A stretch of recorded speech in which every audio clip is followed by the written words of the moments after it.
Adlaw nga Sabado karon mga kaigsuunan, petsa 25 sa bulan sa Hunyo tuig 2022. Ato karong gihinumduman ang putli nga kasing-kasing ni Maria, Immaculate Heart of Mary. Ang pagbasa kinutlo gikan sa Ebanghelyo sumala ni San Lucas, kapitulo 2, bersikulo 41 ngadto sa 51.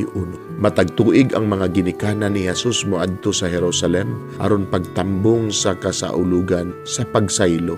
Sa dihang 12 ka tuig na si Jesus, nangadto sila sa kasaulugan sama sa naandan. Sa pagkatapos sa mga adlaw sa kasaulugan na mauli sila, apan ang bata nga si Jesus nagpabilin didto sa Jerusalem. Wala mahibalo niini ang iyang mga ginikanan ug nagtuo sila nga miuban si Jesus sa panon. Sa nakalakat na sila usa ka adlaw, gipangita nila siya didto sa ilang mga paryente ug mga higala. Apan wala siya nila hikap lagi busa, mibalik sila sa Jerusalem aron pagpangita kaniya. Sa ikatulo ka adlaw, nakit-an nila siya didto sa templo nga naglingkod uban sa mga magtutudlo. Namati kanila ug nangutana. Ang tanan nga nakadungog kaniya nahibulong sa iyang maalamong mga tubag, nahibulong ang iyang mga ginikanan sa pagkakita nila kaniya ug miingon ang iyang inahan kaniya, "Anak, nganong gibuhat mo man kini kanamo? Ako ug ang imong amahan na balaka kaayo nga nangita kanimo." Mitubag siya, "Nganong nangita pa man kamo kanako? Wala ba kamo masayod nga kinahanglan anhi gayud ako sa balay sa akong amahan?" Apan wala sila makasabot sa iyang gisulti kanila. Mipauli si Jesus sa Nazaret uban kanila ug nagmasinugtanon siya kanila. Kining tanan gitipigan sa iyang inahan sulod sa iyang kasing-kasing. Mga igsuon, ang Ebanghelyo sa Ginoo. Daygon ikaw, O Kristo.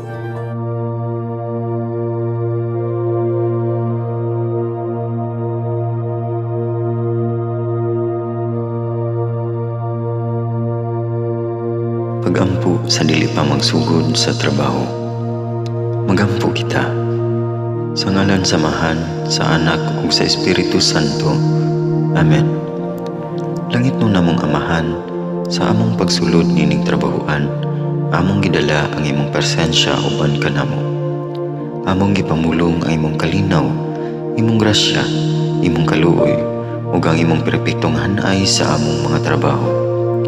Among gipadayag ang imong gahom labaw sa tanan diha sa mga butang nga among mahimo, masulti, mahuna-unaan ug mahukman sulod nining adlaw. Ginoo, nagapasalamat kami sa gasa sa kinabuhi niining bagong adlaw, niining kahigayunan nga kami nakasulod sa trabaho ug mamahimong parte niining nga grupo. Salamat sa mga gasa nga imong gitugyan kanamo. Hamong gamiton kini diha sa pagimaya kanimo. Hatagi kami sa kusog ug kadasig sa pagbuhat sa among mga trabaho. Panalangini ang among mga proyekto, mga ideya ug kusog. Aron sa ingon, bisan sa pinakagamay namong mga kalampusan, magahatag kini sa imong himaya. Ubani kami, Ginoo, sa among pagtrabaho nining adlaw. Puna kini nga lugar sa inspirasyon ug kusog. Tabangi kami nga magtrabaho isip usa ka grupo nga mapakita sa usag-usa ang kamaayo. Himuha kami nga maayo nga makabot namo ang mga butang nga kinahanglan namong buhaton. Himuha kini nga lugar nga puno sa kalipay ug panagigalaay. Ug kamugaway ug kalinaw ang mapatigbabaw niining dapita. Ginoo, kung kami anaa sa kalibog, giyahi kami. Kung kami muwadaan sa kadasig ug paglaom, dasiga kami. Himua nga ang trabaho nga among gihimo ug ang paagi sa among paghimo niini makahatag unta kini ug hugot nga pagtuo, kalipay ug pahiyom sa tanan nga among mahimamat karong adlaw. Panalangini ang among mga pamilya, among Pinoy-anan, among nasod. Himua nga magmatidud-anon kami sa pagtagad ug pag-amuma sa kalikupan ug sa tanang may kinabuhi diha sa pagbuhat kanamo sa pagkabot sa imong pangandoy alang sa hustisya ug kagawasan. O Ginoo, sa among pagbiya nining lugara, tagay kami sa imong panalangin ug kaluoy sa among pagbiyahe. Panalangini ang among mga pamilya ug Pinoy-anan nga anaon ta sa mayong kahimtang sama sa among pagbiya kanila. Ginoo, salamat sa tanang butang nga imong nabuhat, sa tanang butang nga imong gibuhat ug sa tanang butang nga imong buhaton pa.